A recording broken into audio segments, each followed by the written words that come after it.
Bonjour à tous, j'espère que vous allez bien. Je retourne dans cette vidéo pour vous parler de développement personnel et pourquoi selon moi il y a certaines dérives qui sont assez négatives, même si bien sûr l'intention reste bonne, c'est-à-dire mieux vouloir se connaître, essayer d'atteindre ses objectifs, de mieux connaître les autres, les interactions, mais parfois c'est malmené ou alors il y a des mauvaises intentions de certaines personnes derrière et c'est pour ça que je voulais faire cette vidéo. Bon, déjà je pense qu'il faut avoir conscience que le développement personnel tel qu'on le connaît est assez récent et émane d'un certain luxe occidental, c'est-à-dire que si par exemple vous travaillez de 7h à 21h à l'usine, eh bien vous n'aurez pas l'énergie et l'envie le matin de faire la miracle morning routine, de vous lever à 6h pour atteindre tous vos objectifs du matin ou le soir lire un livre de développement personnel. En fait c'est juste pas possible, c'est-à-dire qu'il faut avoir l'énergie, il faut avoir le temps et ça pas tout le monde l'a, même si de plus en plus chaque personne quand même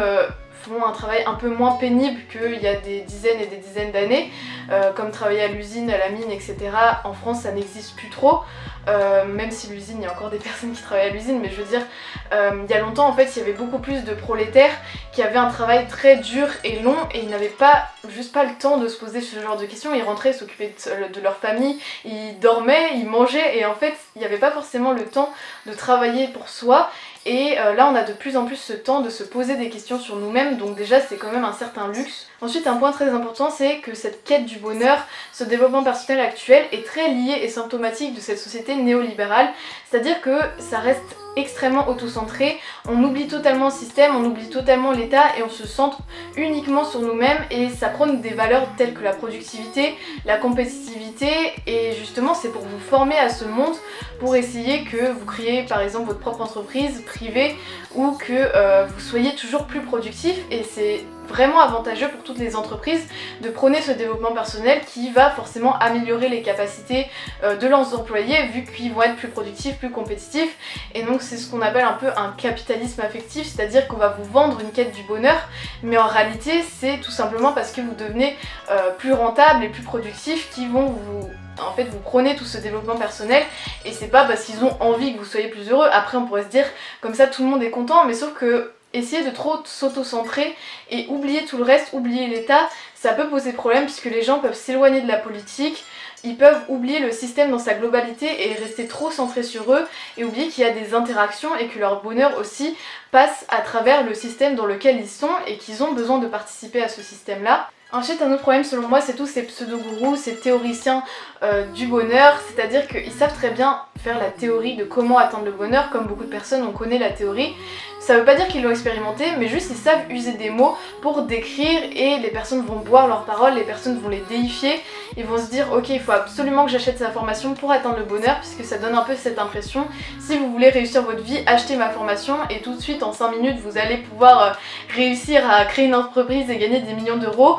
Soit ça peut être plus d'un point de vue justement commercial, comment gagner de l'argent etc. Soit ça va être comment atteindre le bonheur en 10 étapes ou des choses comme ça. Mais c'est toujours lié à cette société très capitaliste.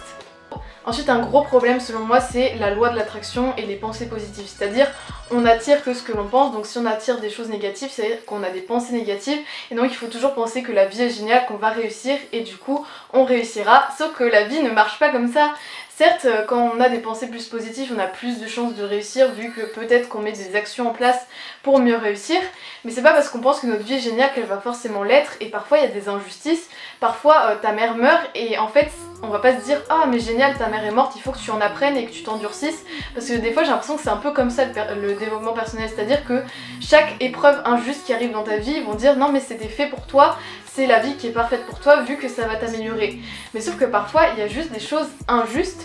et il n'y a pas de justification, enfin c'est-à-dire que des personnes elles vont enchaîner les injustices dans leur vie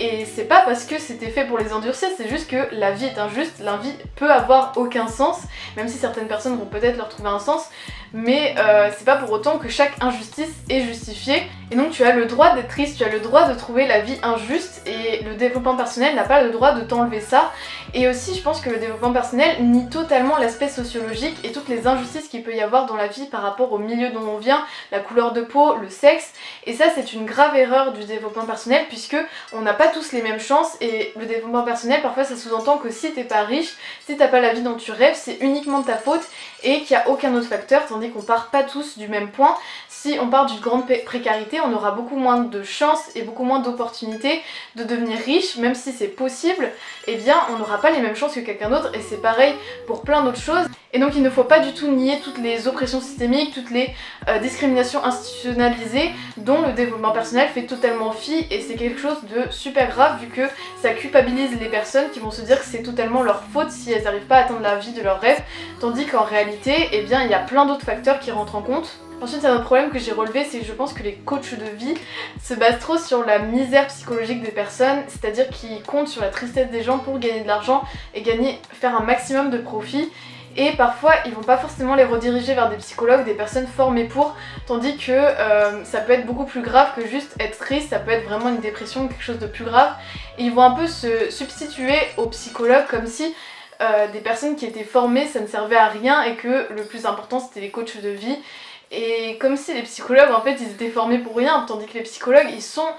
justement préparés à ce genre de situation, ils savent faire face à ça, tandis qu'un coach de vie il n'aura pas été formé, il saura pas faire la différence entre quelqu'un de juste triste ou quelqu'un en dépression, même si bon il y a certaines personnes certes qui vont faire la différence vu qu'elles-mêmes l'auront vécu, mais je pense que c'est très important de ne pas oublier qu'il existe des psychologues, des personnes vraiment formées pour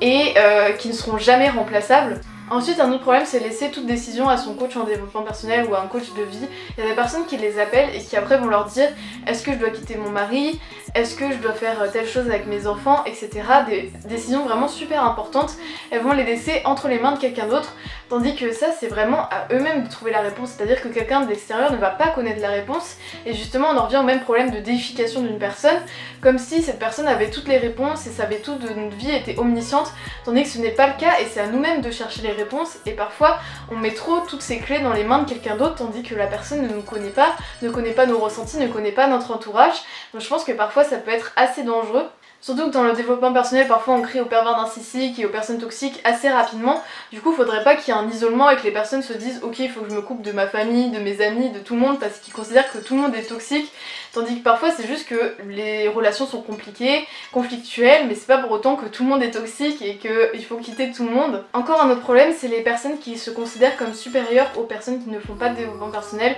ou alors des coachs qui appellent leurs abonnés d'une certaine manière comme les winners et qui disent tout le reste, tous ceux qui s'intéressent pas c'est vraiment des losers, ou des personnes conscientes et des personnes inconscientes. Je pense que c'est un peu trop une vision manichéenne, comme si les personnes qui allaient se développer ou qui allaient essayer de devenir conscientes,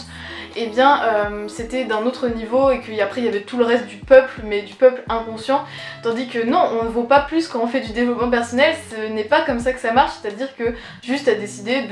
d'essayer de trouver des réponses à ta vie, d'essayer de mieux te connaître, mais c'est pas pour autant que tu vaux mieux que quelqu'un d'autre qui va se cultiver, faire autre chose, mais sans forcément s'intéresser au développement personnel.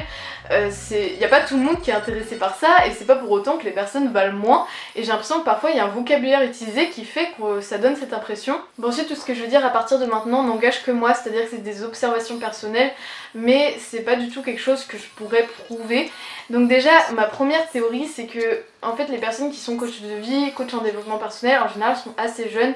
et pour moi c'est en fait, même si je combats contre l'agisme et je me dis oui, à tout âge de la vie on peut avoir une certaine sagesse, une certaine intelligence, et bien je pense qu'il y a quand même une certaine forme de sagesse et une expérience de la vie qui vient avec le temps, et parfois je trouve ça un peu hypocrite des personnes de 20 ans qui se disent coach de vie parce que on n'a pas assez expérimenté je pense à 20 ans pour se prénommer coach de vie. Enfin je trouve ça un peu parfois prétentieux, et je pense surtout qu'ils sont bons en commerce et bons en communication et c'est ça leur atout, mais parfois en fait j'ai un peu de mal justement avec les personnes super jeunes qui sont coach de vie ou coach personnel. Après justement comme je disais ça n'engage que moi, peut-être que ces personnes sont super sages et vraiment ont trouvé la clé du bonheur, même si à mon sens il n'existe pas de clé et c'est un peu une quête perpétuelle, mais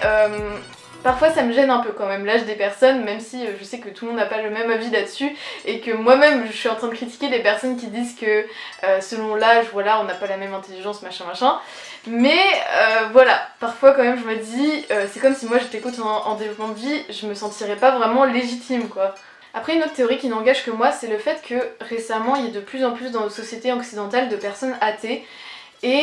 je me dis que peut-être que l'émergence du développement personnel, en plus du fait que notre travail a évolué et qu'on a plus de temps pour nous, Peut-être que ça vient aussi de là qu'il y a de plus en plus de personnes qui cherchent quand même un sens à leur vie sans forcément avoir la religion, vu que justement c'est des personnes athées et qu'il y en a de plus en plus. Et ils cherchent justement ce sens dans le développement personnel, puisque le développement personnel, il y a beaucoup de vidéos qui sont sur pourquoi on vit, quel est notre sens, quel est le but de notre existence. Et justement peut-être que c'est là-dedans qu'ils trouvent leur nouveau refuge à la place de la religion, vu qu'il n'y a pas de Dieu et c'est un peu notre Dieu intérieur entre guillemets qui parle, puisque des fois c'est un peu ça qu'ils disent, c'est-à-dire que c'est à nous de trouver chaque réponse, donc c'est un peu comme si on avait un Dieu intérieur. Et ça utilise parfois le même vocabulaire aussi des religions, les mêmes principes, c'est-à-dire de vie saine, de ne pas fumer. Parfois même ils disent de s'éloigner justement de tous les plaisirs charnels, et ça me fait vraiment penser à la religion. Donc voilà, j'espère que cette vidéo vous aura plu, n'hésitez pas à réagir en commentaire et à rajouter des points que j'ai peut-être oubliés, et à bientôt. N'hésitez pas à vous abonner à mes 2 comptes Instagram selon vos préférences. Il y a mon Instagram principal et mon Instagram d'art, et aussi à ma chaîne, ça me ferait très plaisir, et à bientôt.